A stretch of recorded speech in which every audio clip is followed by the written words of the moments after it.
দেখ অহনা, বহু কষ্টে সবে একটা বিপদ থেকে উদ্ধার হয়েছি। তোর জন্য আবার নতুন করে কোনো সমস্যায় পড়তে চাই না।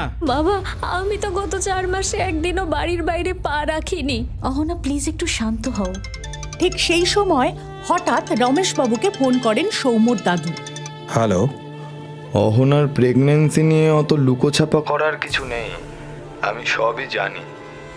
ওর শারীরিক অবস্থা নিয়েও তুমি একদম টেনশন করো না।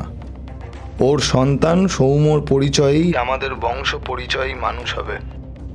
ওর সন্তান সৌম্য এবং আমাদের বংশ পরিচয়ী মানুষ হবে। অহনার বাবা সৌম্যর দাদুর পরামর্শ অনুযায়ী সমস্ত ব্যবস্থা করলেন। রমেশবাবু অনেক ভেবেও এই রহস্য উদ্ঘাটন করতে পারলেন না যে কিভাবে অহনার গর্ভধারণের বিষয়টা জেনে গেলেন সৌম্যর দাদু। জানলেও অহনার বাচ্চাকে তিনি সৌম্যর পরিচয় দিতে রাজি বা হলেন কেন?